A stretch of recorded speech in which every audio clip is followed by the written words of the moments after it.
Boa tarde. Nós vamos falar aqui um pouco sobre o lado científico da criação do homem e da mulher.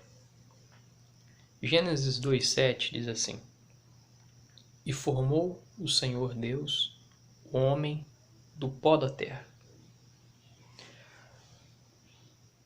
A origem da palavra aqui, pó, a origem hebraica da palavra pó, significa menor partícula possível. Nós sabemos que a menor partícula, que a menor unidade da vida é o átomo, são os átomos.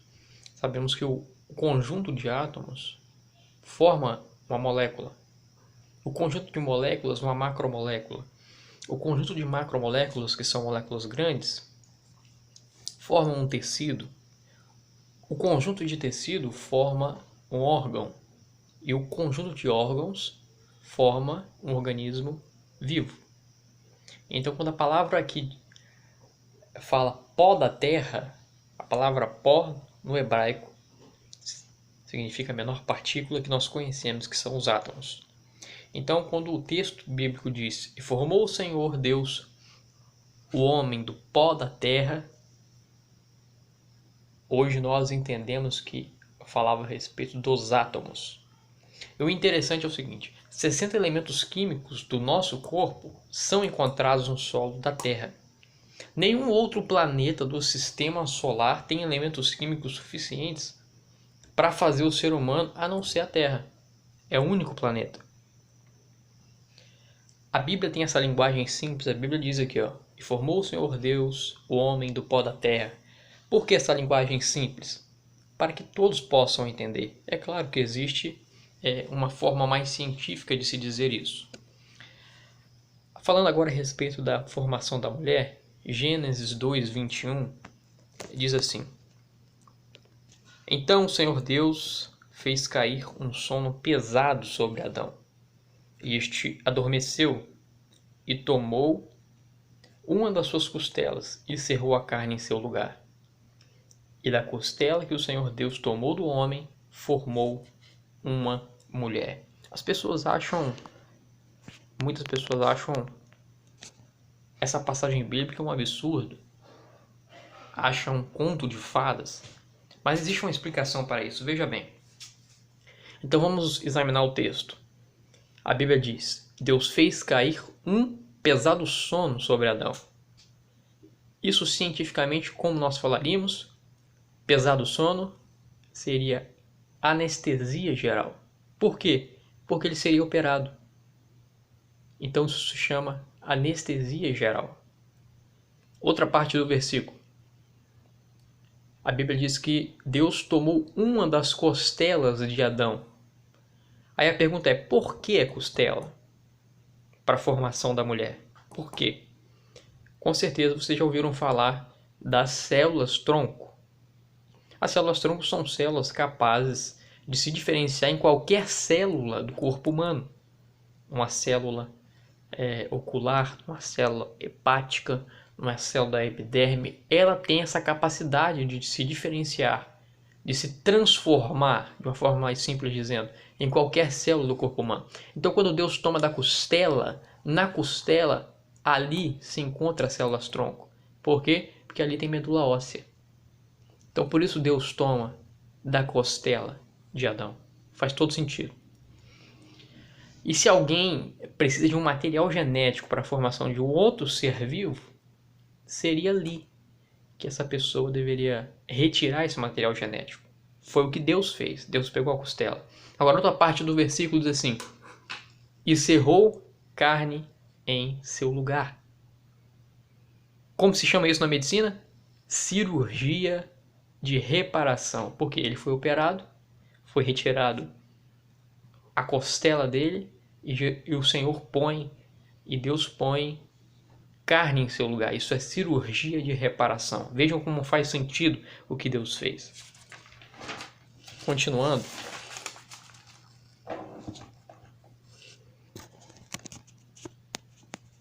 O texto bíblico continua dizendo assim: E da costela formou a mulher. Vejam bem, Deus tinha ali todo o material genético que estava na costela de Adão. Deus tinha o material genético. Então, para você realizar uma clonagem, você precisa de material genético. Então, Deus tinha esse material à disposição através ali das células tronco. E o que Deus fez? O que Deus faria? Processo de clonagem e engenharia genética para a formação de outro ser vivo. É importante dizer que Deus, como criador de todas as coisas, ele detém todos os conhecimentos. Ele está acima da ciência, ele domina tudo isso. As leis da natureza foi criação dele. Tudo está sobre o seu domínio. Então Deus ele detém e detinha todo este conhecimento. E para nós hoje isso fica muito claro com o que nós estamos vendo aqui agora. Agora veja que interessante. O homem possui cromossomo XY. Isso nós aprendemos aí no ensino médio, no ensino fundamental. E a mulher XX. O XY define uma ordem cromossômica masculina. O XX, uma ordem cromossômica feminina. Sexo masculino, sexo feminino. Então veja bem, por que Deus fez primeiro o homem? É muito simples. Porque se Deus tivesse criado primeiro a mulher, ele teria XX. Ele teria que criar o Y do nada. Deus primeiro faz o homem, que é XY. Sendo dessa forma, para criar a mulher a partir do homem, a ordem cromossômica feminina, ele apenas teria que duplicar o X. Vejam bem, para formar a mulher, sexo feminino, Deus só teria que duplicar o X do homem, criando assim a ordem cromossômica feminina, a mulher, XX. Vejam que como houve um planejamento na criação do homem, como Deus fez tudo por etapas.